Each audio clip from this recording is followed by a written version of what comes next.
when you look at something like the performance of hard metals or gold or Bitcoin over recent time periods, they're screaming to you that something is going on in the economy. I think what people may be missing, and you hinted at this with your gold in the East, digital in the West, is there's sort of two things going on that I see when I look at the gold price today. One, I definitely see broad-based debasement across all asset classes being reflected in hard assets generally. So, we're seeing sky high PE ratios, we're seeing home price increases, we're seeing federal debt going to record levels. And I think that is a key factor in why gold is above $400,000 and why Bitcoin is at 115. And to premise or to hint towards your next question, I still think is going substantially higher.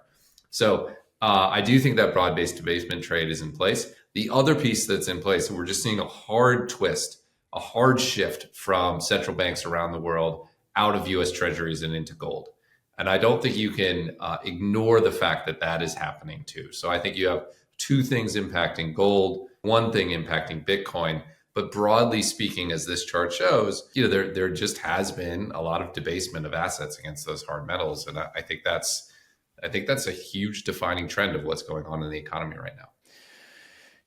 Do you think that it is, I know we're trying to reshore things, we're trying to bring things back over here. What are your just thoughts on that in general, I guess? Because obviously, commodities, gold, the silvers, copper, all these things are going to play a big role if we really are going to do that. I mean, what do you see from your perch? And the average person watching doesn't have the contacts or to maybe talk to the people that you get to talk to on a daily, weekly, monthly basis. What are you seeing just in that world when it comes to what's the feasibility even of them trying to just our country, I guess? Because this is beyond the current administration. This is a 5, 10, 20-year play that you're trying to reshore things. So what does it look like from your perspective of how this might unfold? Yeah, I think that's a great question. I mean, I'm not a full expert in this space, so this is somewhat armchair quarterbacking, but I know some, and as you said, I'm pretty well connected.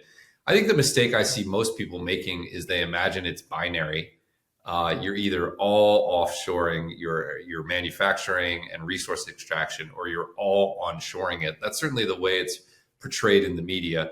I think the right way to understanding what's going on is that the pendulum swung to one side of that spectrum, strongly global trade, strongly offshoring, and it's swinging somewhat back. I don't think it will get all the way back. But I do think it will get some of the way back. And I think acknowledging that this is the direction of travel informs what's going to happen. What is going to happen? I think long term, it's probably means prices go up. I think long term, it means strategic resource get developed in different areas of the market. I think long term, it probably actually ends up pushing us more towards universal monetary standards like gold and Bitcoin. But I do think it's a shift in degree more than it's a binary shift. And I think if you think about that, it makes you realize that it is going to happen to some degree. This onshoring is going to happen. This nationalization is going to happen. But it's happening, on a degree based. It's not all or one.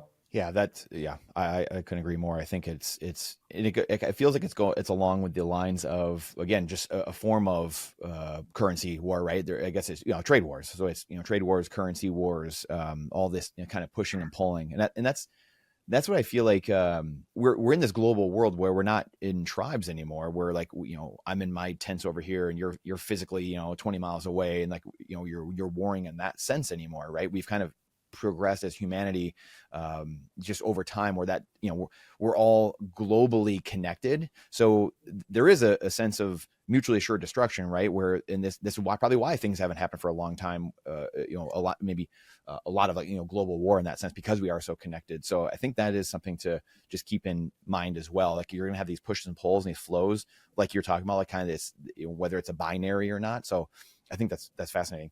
Yeah, and I would add, from our perspective on a Bitcoin and monetary basis, what it means for the U.S. dollar is that there's going to be an endemic force that wants the dollar to be weaker, which hasn't been true for most of this chart. It's been a dollar strengthening economy for the past 20 plus years, and now for political reasons, for some of those geopolitical reasons that you were mentioning, there is going to be a force to weaken the dollar against global currencies.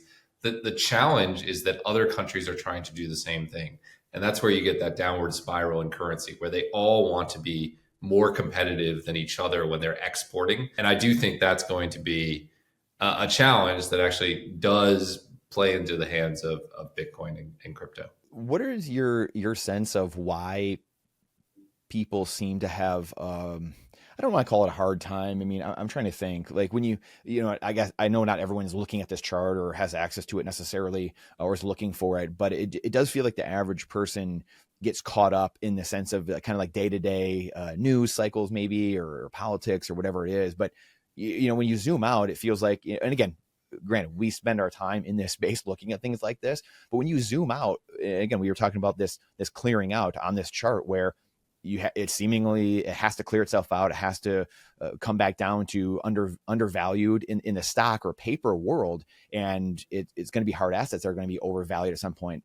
So, when you zoom out, it seems so easy, but why is it that the average person in your view or your why do they have such a hard time, I guess, seeing that and getting caught up in the day to day? Yeah, I actually wrote about this a while ago. There's this author named David Foster Wallace. You'll forgive my delve of here, and he tells this parable about two fish, and he says this older fish and a younger fish are swimming along, and the older fish says to the younger fish, "How's the water?" And the younger fish says, "What's water?" And the point of the parable is when you're surrounded by something your whole life, you don't realize that it's even there. I think the reason that ties into what you've said is we've lived in a fiat only economy since we went off the gold standard in the 70s. No one remembers that there was this other version of what could happen. And so like the fiat world is sort of water in this analogy. I think what the world is waking up to is that there's a broader context in which assets aren't self-referentially valued, but valued against other things. And they're being revalued against those other things. And I think we're sort of opening up to that world today. So I think that's why people have a hard time reflecting back onto a non-fiat standard, because for 50 plus years, it's been the dollar that's been the measuring stick. And we're in a transition away from that. But no one working professionally remembers when the dollar wasn't the measuring stick. And so changing the measuring stick is a big deal. I'm not saying it's like, game over, we're reverting away from it, but we're starting to see more different types of measuring sticks. And I think that's why many people don't associate with this, because they haven't lived, none of us have lived that experience over the last 50 years. I think it's a big shift. If you like that clip, then you definitely got to check out this next spicy clip. I think you're really going to like it. Come on, check it out. But if you want the full version, the full interview, then check that out over here. Come on, do it. I'll see you in there.